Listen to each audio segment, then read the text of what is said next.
স্ট্যান্ডগুলো যদি ওকে লাইন লাগাও তো কটা স্ট্যান্ড আনবে বলো? হ্যাঁ, বক্স লাগিয়ে দিয়েছে, বক্সটা স্টেজে এখানে দিত, ওগুলি স্ট্যান্ডগুলো পেছনে দিত। জানে যে সব জালসাতে স্ট্যান্ড আসবে, তো ওদের দিকে এখন জায়গা করতে হবে। বাংলাদেশের মতন বাস দিয়ে দিবেন, শুধু ক্যামেরাম্যানদের জন্য পেছনে শ্রোতা থাকবে, তাহলে গ্যাঞ্জাম হবে না। এটাই ভালো, এটাই ভালো। এটা বাস দিয়ে দিবেন, কেউ আসবে না, শুধু ইউটিউবাররা থাকবে, দূর থেকে দেখতে ভালো লাগবে। ও একাই দাঁড়িয়েছে, বলছে মুলবি তুই যতই বল, বসবো না। কত শিয়ানা খেলে দেখেন, হ্যাঁ, কি আন্দোলন চালাচ্ছে। আল্লাহু আকবার। আসসালামু আলাইকুম। যোগ্যতম সভাপতি স্টেজে, ওলামায়ে কেরাম, অতিথিবৃন্দ, সামনে বসে থাকা দিনদার ইমানদার মুমিন ভাই সকল, দোয়ার কান্টারি মুরব্বী সমাজ, স্নেহের কচি কাঁচা, পর্দার অন্তরালে বসে থাকা মুমিনা সলেহা মা ও বোনেরা, প্রাণ প্রিয় কামাত এলাকাবাসী, দিনাজপুরবাসী, সর্বপ্রথম প্রশংসা করি সে আল্লাহ, যে আল্লাহ আমাদেরকে গভীর রাত পর্যন্ত বসিয়ে রেখে কোরআন হাদিসের কথা শোনার এবং বলার যিনি তৌফিক ইনায়াত করেছেন, সে আল্লাহর প্রশংসা করি। সবাই একবার বলুন আলহামদুলিল্লাহ। দরুদ ও সালাম বর্ষিত হোক শেরকারে কায়নাত, তাজদারে মাদানী, নবী কুল শিরোমণি, ইমামুল আম্বিয়া, নবী মক্কি, নবী মাদানী, নবী আহমদ, নবী মুহাম্মদুর রাসূলুল্লাহ, বলুন সাল্লাল্লাহু আলাইহি ওয়াসাল্লাম।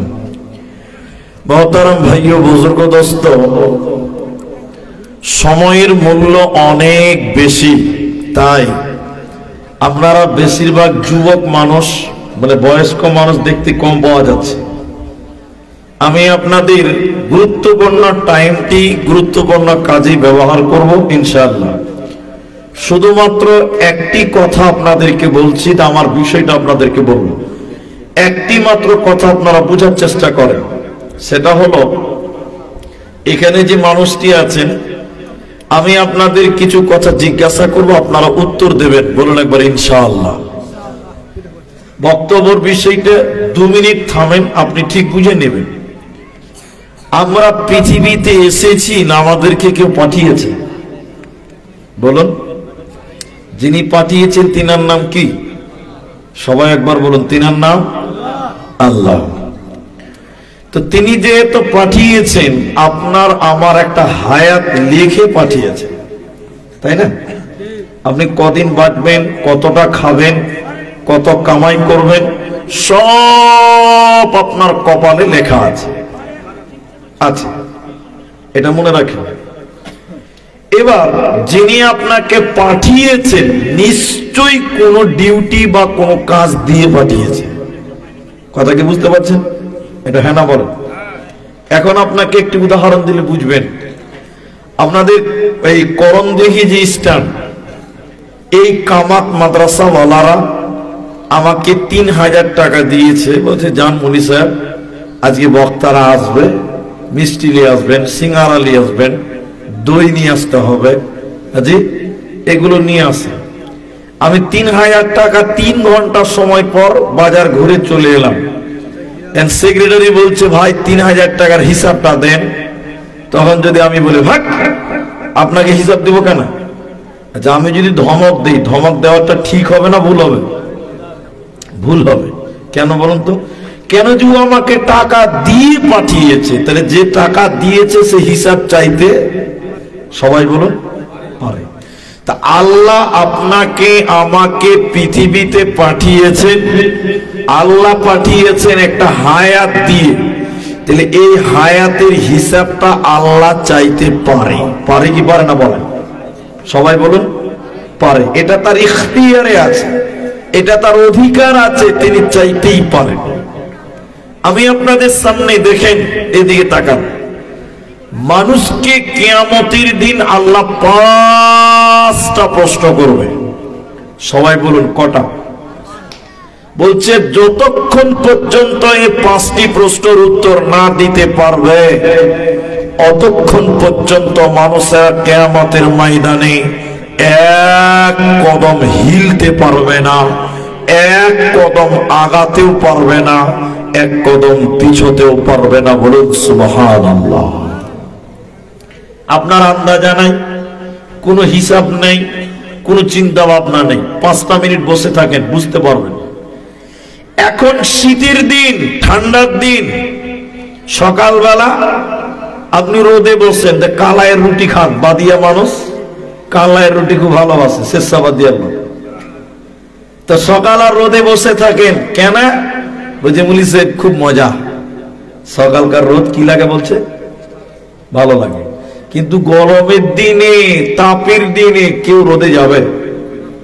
সকাল 6টার সময় কি তাপ, সহ্য করা যায় না।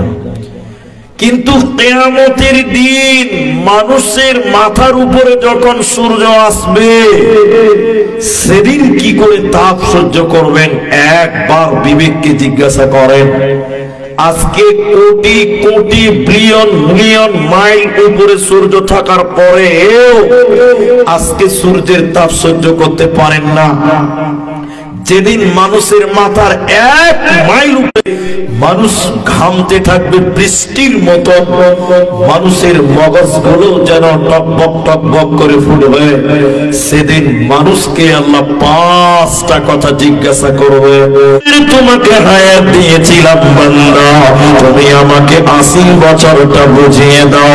প্রতিটি বছরে 365টা দিন ছিল, প্রতিটি বছরে 12টা মাস ছিল, প্রতিটা মাসে 12টা আপনার 30টা দিন ছিল, প্রতিটা দিনে 24টা ঘন্টা ছিল, প্রতিটা ঘন্টাতে 60টা মিনিট ছিল, প্রতিটা মিনিটে 60টা সেকেন্ড ছিল। 1 সেকেন্ড, 1 মিনিট, 1 ঘন্টা, 1 দিন, 1 সপ্তাহ, 1 মাস, 2 মাস, 1 বছর, 2 বছর, এই করে করে তোমাকে 80 বছরটা আল্লাহকে বুঝিয়ে দিতে হবে।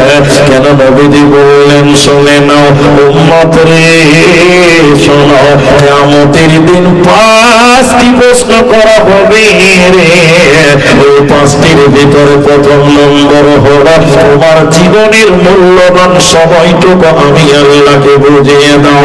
যে বুঝিয়ে দিতে পারবে না, জান্নাত যেতেও পারবে না, পারবে না, পারবে না।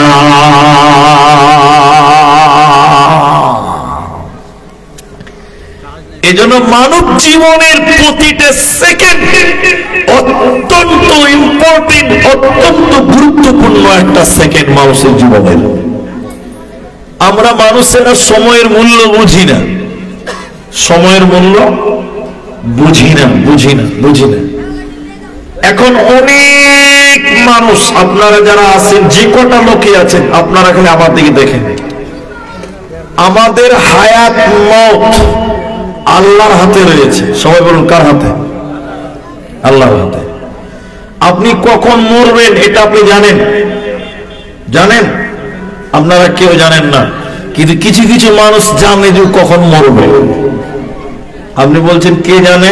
জানে কে? দেখবেন একটা লোককে দিকে দেখেন, আমার দিকে দেখেন। একটা লোককে বলছি, বাবজি নামাজ পড়বেন না, বলছে মুনি সাহেব এখনো নামাজের টাইম হয়নি। তার মানে এখনো 40 বছর বাঁচবে। নিশ্চয়ই জানে, না জানলে বললো কি করে যে টাইম হয়নি? কথা বুঝতে পারছেন?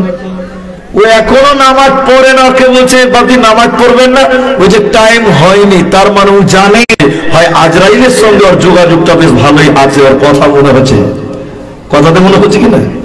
কিন্তু না, তোমার এত মূল্যবান, আল্লাহকে তিলে তিলে বুঝিয়ে দিতে হবে। তুমি কি করে পার করলে দিন, কি করে পার করলে রাত, তোমাকে বুঝিয়ে দিতে হবে। বর্তমান সময়ের মানুষেরা এই হিসাবটা করছে না, যার জন্য বর্তমান সময়ের কিছু নির্বোধ, বর্তমান সময়ের কিছু যুবকেরা 1 জানুয়ারিতে পিকনিক পালন করে, পিকনিক খেয়ে আনন্দ ফুর্তি করে। আপনাদের দিকে করে না? এদিকে করে না? হারাম তো ফতোয়া আলাদা, ওটা ফতোয়া আপনাকে দিতে হবে না বাবজি। এদিকে দেখেন 1 জানুয়ারি যারা পালন করে তাদের বিবেকের কত অভাব। আপনারা শুধু আমার দিকে এটুকু বুঝেন, আপনার জীবনের আল্লাহ 70 বছর রেখেছে, 70 বছর। এদিকে দেখেন, এই কথা বলিও না। 70 বছর থেকে 2024 সাল শেষ। আজকে ডিসেম্বরের 28 তারিখ চালু হচ্ছে, 27 তারিখ শেষ। 24 সালটা পার হয়ে গেল, তাহলে আপনি আনন্দ করবেন না হ্যাঁ, দুঃখ প্রকাশ করবেন যে আল্লাহ 1 বছর 24 সাল চলে গেল, আমি নামাজ পড়লাম না, রোজা করলাম, একটা বছর টাইম কি কিভাবে পার করলাম, এই টেনশনে মানুষেরা, মুসলিমেরা দুঃখ প্রকাশ করবে, আল্লাহর কাছে কান্নাকাটি করবে না। মাথা মোটা গোবরওয়ালা মাথাওয়ালা কিছু ভেড়া এই 1 জানুয়ারিতে গঙ্গা নদীর ধারে যে ডিজে গান বাজাবে আর পিকনিক খাবে, এরকম কিছু নির্বোধ এলাকাতে আছে না? নাই? হ্যাঁ, সময়ের কোনো মূল্য নেই, সময়ের কোনো মূল্য নেই। তোমার প্রতিটা সেকেন্ড বুঝিয়ে দিতে হবে যে আজকের এই 14 সাল, 24 সাল, ইংরেজি 2024 সাল কি করে পার করলেন, একবারও চিন্তা করলেন না। নবীজির হাদিসটা শোনেন। নবীজি বললেন, প্রথম তোমাকে প্রশ্ন করা হবে তোমার জীবনের সময়টা আমি আল্লাহকে বুঝিয়ে দাও। তুমি যখন না তোমার বাঁচার উপায় হবে না। এই জন্য নবীজি অন্য আরেকটি হাদিসের ভিতরে বললেন, ইগতানিম খামসান ক্বাবলা খামসিন, 5টা জিনিসকে গনিমত মনে করো, নিয়ামত মনে করো, হীরের টুকরো মনে করো। এই 5টির ভিতরে একটি হলো সময়, একটা নিয়ামত হাত ছাড়া হয়ে যাওয়ার আগে। তোমার 2024 সাল শেষ হতে চলেছে, তোমার নিয়ামত ফুরিয়ে যাচ্ছে, অতএব তুমি আল্লাহর কাছে কান্নাকাটি করো, আল্লাহ আমি সময়ের হিসাব তো দিতে পারবো না, আল্লাহ জানি না কি গুনাহ করলাম বা কি নেকি করলাম, আল্লাহ তুমি আমার হিসাবকে সহজ করে দাও। যে ব্যক্তি নিজের হিসাবের জন্য, সময়ের হিসাবের জন্য কান্নাকাটি করবে, কাল কিয়ামতের দিন সেই ব্যক্তি বেঁচে যাবে। আর যে সময়ের গুরুত্ব দিবে না, ও কিন্তু বাঁচতে পারবে না, পারবে না, পারবে না। রায়গঞ্জে একটা ডাক্তারকে ফোন করেছেন আপনি, রায়গঞ্জে। ডাক্তারটা কে হলো না, আপনার পরিচিত ডাক্তার, আপনি তার কাছে আসা যাওয়া করতেই থাকেন, পরিচিত হয়ে গেছে। ডাক্তারকে ফোন করে প্রথমে কি বলতে হবে, কি বলতে হবে? স্যার 2 মিনিট টাইম হবে, এই কথা বলতে হবে না? স্যার 1 মিনিট টাইম পাওয়া যাবে? তার মানে তার জীবনের 1টা মিনিট আপনার পেছনে ব্যয় করতে চাই। এই জন্য আল্লামা দেলোয়ার হোসেন সাঈদী রাহিমাহুল্লাহ তিনি বলতেন, সবচেয়ে বুদ্ধিমান ব্যক্তি সেই যে সময়ের মূল্য দিতে পারে। আজকের মুসলমানেরা সময়ের গুরুত্ব দিতে জানে না। জি, ঘড়ি কোনদিন বসে থাকে? घड़ी बसे থাকে না। घड़ी বলছে मैं टिक टिक टिक टिक टिक टिक टिक टिक चलती हो, हरदम हरदम चलते हो, कभी नहीं रुकता हो। ঘড়ি বলছে আমি এমন একটা ট্রেন, সব সময় চলতে থাকি, আমার কোনো স্টপেজ নাই। দ্বিতীয় নম্বর শুনিলেন, কিয়ামতের দিন মানুষকে 5টা কথা জিজ্ঞাসা করা হবে। দ্বিতীয় নম্বর নবী বললেন, ওয়ান শাবাবিহি ফীমা আবলাহু, যৌবনকাল কিভাবে তুমি পার করেছ, যৌবনকালটা আমি আল্লাহকে তোমরা বুঝিয়ে দাও। আজকে যুবকেরা সবচেয়ে পাপের কাজে জড়িয়ে গেছে। যুবকেরা কারা? যুবকরা। মদের আড্ডায় কে? কোন বুড়া না, যুবক। জুয়ার আড্ডা থেকে, ক্রাম বোর্ডে কে? যুবকেরা। গানের আড্ডা থেকে যুবকেরা সব ফাহিশা কাজের মধ্যে যুবক। আল্লাহর নবী বলেন প্রতিটি যুবককে কিয়ামতের দিন বলা হবে, হে যুবক তুমি 18 বছরের জিন্দেগিটা কিভাবে পার করেছিলে বলো, যৌবনকাল কিভাবে তুমি অতিবাহিত করেছো বলো। যে যুবক সুযোগ, যে যুবক নিজের যৌবনকাল ঠিক কাজে লাগাবে না, ওই যুবক আল্লাহর কাছে কিয়ামতের দিন হিসাব দিতে পারবে না, ওর বাঁচার উপায় রবে না। আর যে যুবকটা যৌবনকাল আল্লাহর ইবাদতে কাটায়, যে যুবতী বোন যৌবনকালটা যুবতীকালটা আল্লাহর ইবাদতে কাটায়, নবীজি বললেন, বুখারীর বর্ণনায় নবী বলেন, যেদিন কিয়ামতের মাঠ অনুষ্ঠিত হবে কোনো ছায়া থাকবে না, যেদিন মানুষেরা নবী গুণেরা নফসি নফসি করবে, যেদিন মানুষের মগজগুলো টকবক করে ফুটবে, ওই কঠিন দিনে আমার আল্লাহ আরশের নিচে স্থান দেবে 7 ধরনের মানুষদেরকে, 7 শ্রেণী মানুষকে আল্লাহ তার আরশের মেহমান বানাবে, রহমতের ছায়া দিবে, বরকতের ছায়া দিবে। ওই 7 জনের ভিতরে একজন হলো শাবুন নাশা ফি ইবাদাতিল্লাহ, যে যুবক যৌবনকাল আল্লাহর ইবাদত করে, যে যুবক যৌবনকাল আল্লাহর ইবাদতে অতিবাহিত করে, যৌবনকাল রবের পথে বিলিয়ে দেয়, এই যুবককে আমার আল্লাহ কিয়ামতের দিন তার মেহমান বানাবেন, আরশের নিচে স্থান দেবে। এই যুবকের কোনো চিন্তা হবে না, রবে না, রবে না। তাই নবীজি বললেন, উম্মত রে, কিয়ামতের দিন তোমাদের দ্বিতীয় যে প্রশ্ন করা হবে, তুমি তোমার যৌবনকালের হিসাবটা দাও। এদিকে দেখেন,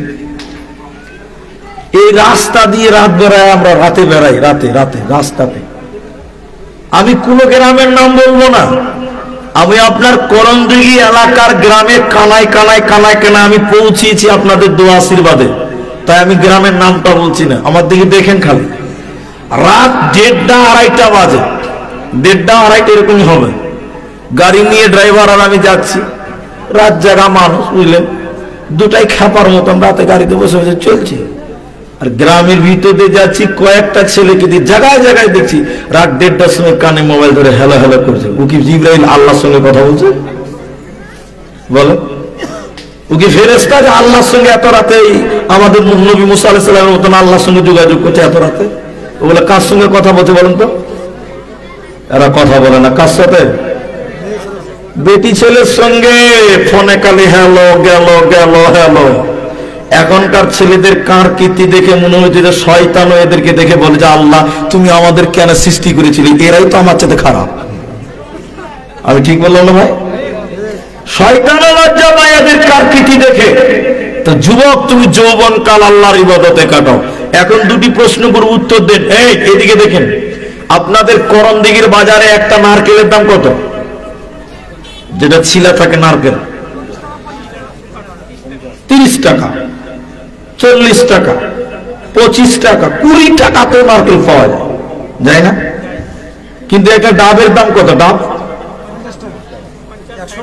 50 টাকা ডাব পাওয়া যায়? 80 টাকা, 70 টাকা, 100 টাকা ডাব। সেদিন বিলাসপুরে হাটে দেখলাম, আমি নিজে দেখেছি 100 টাকা করে বিক্রি করছে ডাব। তাহলে এখন আপনি ভাবেন তো, একটা ডাবের দাম 80 টাকা, 100 টাকা, আবার নারকেলের দাম মাত্র 30 টাকা। একবার চিন্তা করে দেখেছেন? তার মানে জানেন, ডাব হলো কচি যুবক। ডাবটা কি? ডাব যুবক, যুবক। আর নারকেল হলো বুড়া থুপড়ি মাল, ও মালের দাম নাই। আল্লাহর কাছে, নবীজির কাছে যুবকের মূল্য ডাবের মতন বেশি। কারণ যুবক যে কাজ করবে, ইচ্ছা করবে, সেটাই করতে পারবে। বৃদ্ধর দ্বারাই সব কাজ করা সম্ভব হবে না। ঠিক বললাম না? চেয়ারম্যান বুঝেন? চেয়ারম্যান, এই তোমরা বলো চেয়ারম্যান বুঝেন? কাকে চেয়ারম্যান বলে? মেম্বারকে চেয়ারম্যান লয় রে খাপা। মসজিদে যে চেয়ারে বসে বসে নামাজ পড়া ওকে বলে চেয়ারম্যান। ওই খরিদ্দার আপনাদের দিকে আছে চেয়ারে বসে নামাজ পড়া? নাই আপনার দিকে নাই, মসজিদে নাই? কত জালসাতে চেয়ারম্যান দেখছি বেশি মসজিদে ভাই চেয়ারম্যান নামাজ পড়ছে। আমি হালাল হারামের ফতোয়া দিব না, ওটা বড় আলেমরা দিবে। আমি যেটা আপনাকে বলছি চেয়ারে বসে নামাজ পড়তে হবে কেন গো? কেন পড়বেন? আপনি আপনার স্কুলের যে মাস্টার, হেডমাস্টার আপনাকে পড়িয়েছে, হেডমাস্টারের কাছে আপনি গেছেন, হেডমাস্টার যদি বলে এই বসো, আপনি বসতে পারবেন না? বসতে পারবেন? এরা কথা বলে না, লজ্জা লাগবে, শরম লাগবে। হেডমাস্টার স্যারের সামনে বসবো চেয়ারে, তার আদবের খিলাফ মনে হচ্ছে কি হচ্ছে না বলে? আর তুমি নামাজ পড়বে কার সামনে দাঁড়াবে?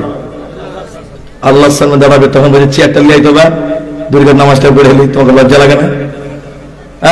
আমি হালাল হারামের ফতোয়াটা রেখে দিলাম। আমি যেটা বলতে চাইছি, চেয়ারে নামাজ পড়বে কেন? তার কারণ হলো 55 বছরের বয়স, চাচা এখনো মসজিদে যায় না।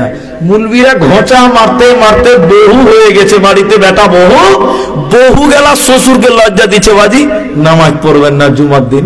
বহুরা যখন খুব কুচুমুচুর করছে, পতারাও জ্বালাইছে, এই 55 বছরের বুড়া মালটা মসজিদে ঢুকে গেছে।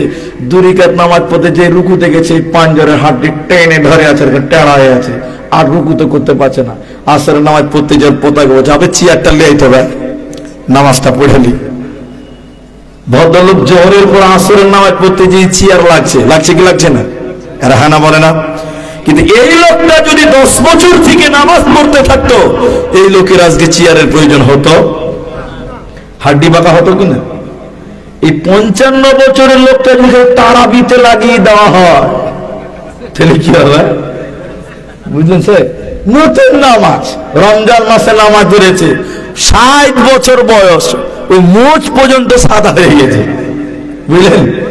তারাবি পড়তে গেছে, ওর পতাকা বাঁচাবে, যাই নামাজটা পার, একদম ইমামের পাঞ্জরে নামাজ পড়ে জান্নাত চলে যাবে। 60 বছর অব্দি নামাজ পড়েনি, একদম ইমামের পেছনে মোটা যাই নামাজ পড়ে দিয়েছে তারাবিতে। আর রমজান মাসের তারাবি কত স্পিডে চলে? তারাবি 5G স্পিডে চলে। কত স্পিডে চলে? এই বুড়া 60 বছর অব্দি নামাজ পড়েনি, দুরিকাত নামাজ পড়ে পতা কইছে দাদু কি হলো? বলে ভাই তোরা পড়ে হলে আমি পড়ে পড়ে নিব ভাই। নামাজ ছেড়ে মসজিদ থেকে পালাবে, পালাবে না কেন? যৌবন কালে আল্লাহর ইবাদত করেনি। তাহলে যুবক শোনো, যৌবনকাল সম্পর্কে তোমাকে আল্লাহর সামনে হিসাব দিতে হবে। প্রত্যেকটা বয়স্ক মানুষ যুবক ছিল, প্রত্যেকটা বুড়া মানুষ একদিন যৌবন পেয়েছিল। অতএব বৃদ্ধ বাবাজিরা শরম করলে হবে না, দুঃখ করলেও চলবে না। আল্লাহ কিয়ামতের দিন তোমার 25 বছরের সময়, তোমার 20 বছরের সময়টা আল্লাহ জিজ্ঞাসা করবে। এজন্য যুবকরা, তোমাদের জন্য 2টি স্পেশাল ইবাদত। 1 নাম্বার ইবাদত আল্লাহ কোরআনে বলেছেন, অবিমা আনফাকু মিন আমওয়ালিহিম, ইনকাম করার দায়িত্ব আমি আল্লাহ পুরুষদেরকে দিলাম। পুরুষদের মধ্যে কারা ইনকাম করবে? যার শরীরে শক্তি আছে মানে যুবক, যার শরীরে বল আছে মানে যুবক। এই যুবক যার শরীরে শক্তি আছে, বল আছে, সাহস আছে, ইনকাম করবে। আর ইনকাম করে বিবিদের পেছনে খরচ করবে। তাহলে ইনকামের দায়িত্ব যুবক তোমার, তোমাকে ইনকাম করতে হবে। ইনকাম করা ইবাদত, ইবাদত, ইবাদত। ফর এক্সাম্পল দিলে বুঝতে পারবেন। আপনাদের জুমা মসজিদ কোন দিকে আছে? ওই দিকে না দিয়ে এইদিকে? আমার পেছনে এইটাই মসজিদ নাকি? এইটাই জুমা মসজিদ। হ্যাঁ, তো আমি আপনাদের বলি, একটা বয়স্ক মানুষ, বয়স 75 বছর, দুপুরে ভাত খেয়েছে 11টার সময়, বুড়া মানুষ, সকাল থেকে কিছু খায়নি, 11টায় ভাত হয়েছে, গরম ভাত খেয়ে মসজিদে চলে গেছে জোহরের নামাজ পড়তে। জোহরে আজান দিয়েছে, মসজিদে নামাজ পড়ে নিলেন। বুড়া মনে মনে জিয়াদ করছে আর বাড়ি দিয়ে কি হবে? আর বুড়ি যে অত্যাচার, বুঝলেন কিনা? বুড়া তখন বলছে আর বাড়ি দিয়ে কি হবে, একবারে আসরের নামাজ পড়েই বাড়ি যাও। ভালো করে বুঝেন কথাটা। বুড়ায় আবার জোহরের নামাজ পড়ে মসজিদের এক কানাতে বসেছে, আমার দিকে দেখেন, হাত গুটিয়ে জোর করে সুবহানাল্লাহ, আলহামদুলিল্লাহ, আল্লাহু আকবার, লা ইলাহা ইল্লাল্লাহ, তাসবিহ তাহলিল জিকির আজগার করছে। এই বুড়ার ইবাদত দেখে আমার মতন 30 বছরের একটা টকবগে যুবক বুড়ার দিকে তাকিয়ে বলছে, হবে বুড়া তো নেকি লুটালি নেবে, হ্যাঁ শালা জোর থেকে আসর অব্দি খালি সুবহানাল্লাহ সুবহানাল্লাহ, ও তো নেকি লুটালি নেবে। তখন যুবক আমার মতন 30 বছর জামা গুটিয়ে বলছে, দেখছি বে আমি কি করতে পারছি দেখাচ্ছি। বুড়া বড় বড় টেরা চোখে দেখছে, দু হাতে তসবিহ করছে সুবহানাল্লাহ আলহামদুলিল্লাহ, বন্ধ ভারত চালু করে দিয়েছে। বুড়া ওকে পারবে? আচ্ছা বলুন, বুড়া জওয়ানকে পারবে? বুড়া গেলে টেরা চোখে একটু দেখছে আবার সুবহানাল্লাহ, আর ও দু হাতে জোর করছে সুবহানাল্লাহ আলহামদুলিল্লাহ, আল্লাহু আকবার, লা ইলাহা ইল্লাল্লাহ, একদম 5G স্পিড চলছে। মানে যুবক বলতে চাইছে বুড়া তোকে হারিয়ে দিব, আমিও তাসবিহ তাহলিল করব। আচ্ছা বলুন, আপনারা বলুন, বয়স্ক মানুষ মসজিদে তাসবিহ তাহলিল জিকির আজগার করছে, আপনারা সবাই বলেন নেকি পাবে কি পাবে না? নেকি পাবে না? পাবে। আর এই যে 30 বছরের যুবক, একে দেখা দেখি 30 বছরের যুবক ও সুবহানাল্লাহ আলহামদুলিল্লাহ জিকির করছে। আচ্ছা আপনারা বলুন, আপনারা বলুন, ইনি কি পাবে না? কে বলছে পাবে, কে বলছে পাবে না? পাবে না, পাবে না। কেন পাবে না? বুড়ার লিগে হবে আর এর লিগে হবে না? মানে হবে না কেন? সুবহানাল্লাহ, আলহামদুলিল্লাহ, লা ইলাহা ইল্লাল্লাহ, আল্লাহু আকবার, এগুলো নফল। এগুলো কি নফল? নফল। আল হালাল রুজি অন্বেষণ করা শক্তিমান যুবকদের জন্য ফরজ।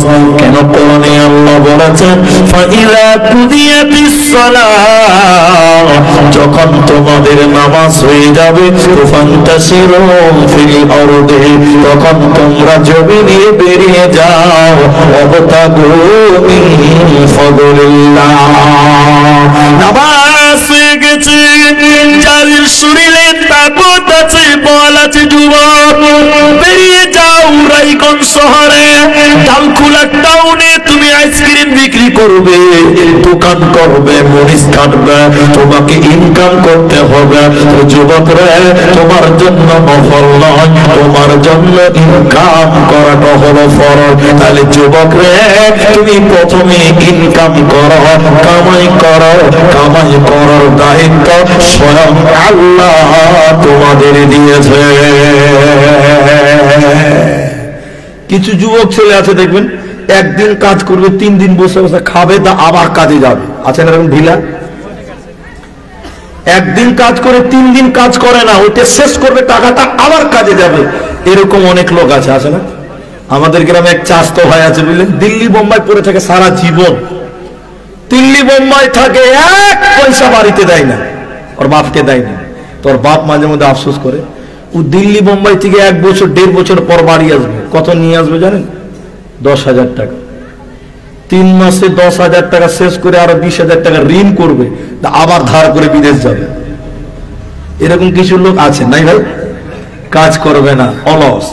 যুবকদের জন্য দ্বিতীয় ইবাদত, পৃথিবীতে এমন একটা ইবাদত আছে যে ইবাদতটা বৃদ্ধদের জন্য মাপ, শিশুদের জন্য মাপ, নারীদের জন্য মাপ, শুধুমাত্র তরুণদের জন্য, যুবকদের জন্য।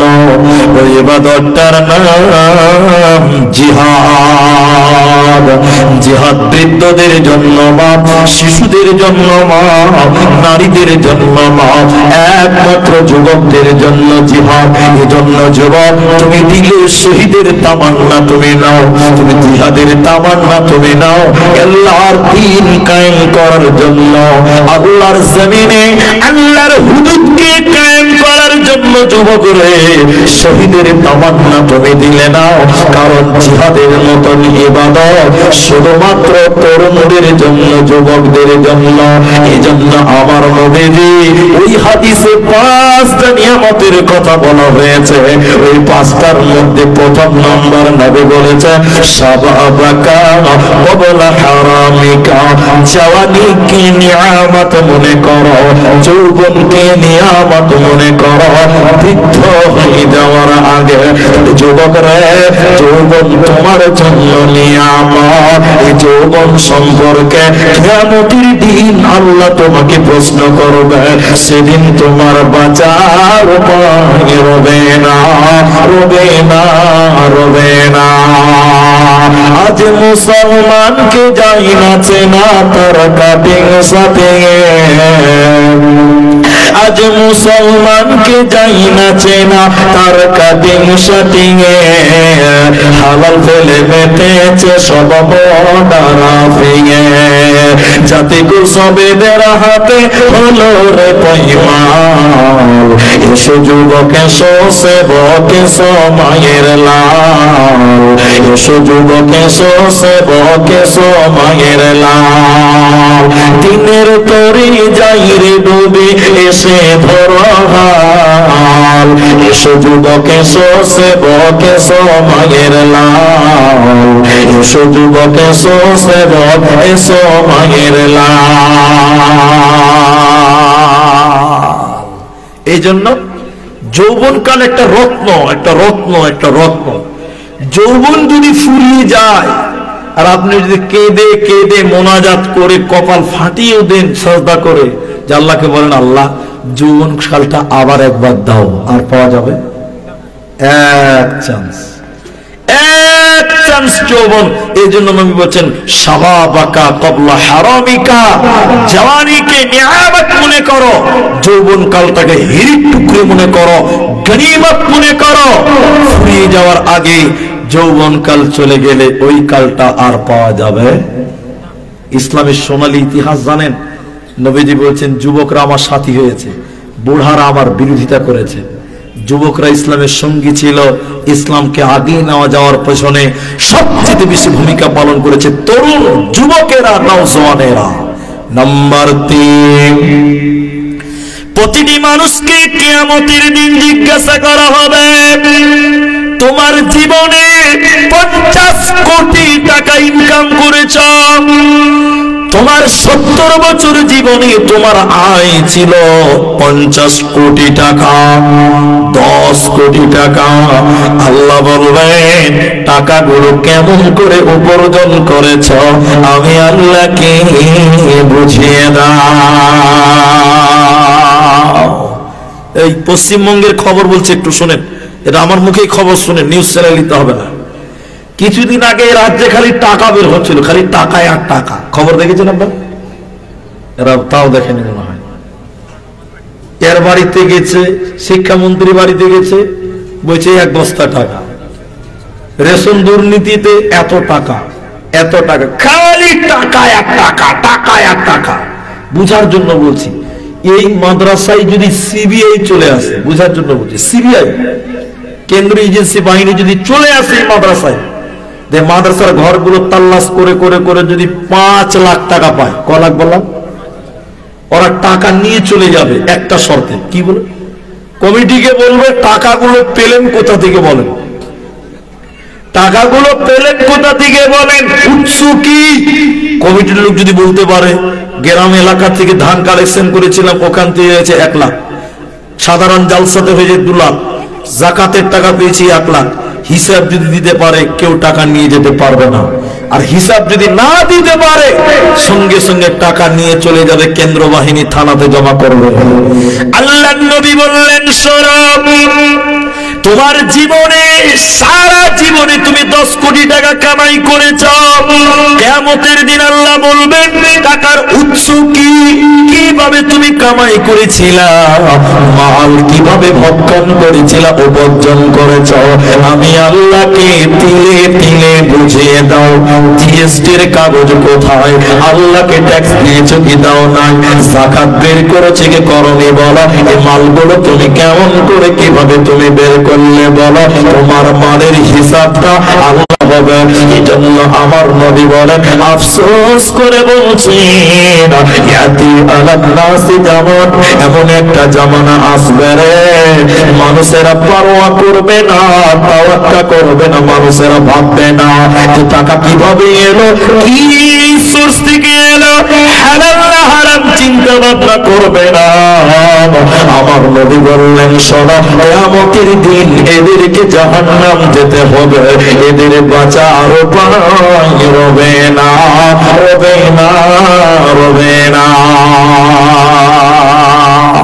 টাকার হিসাব তিলে তিলে তোমাকে বুঝিয়ে দিতে হবে। টাকা টাকা টাকা।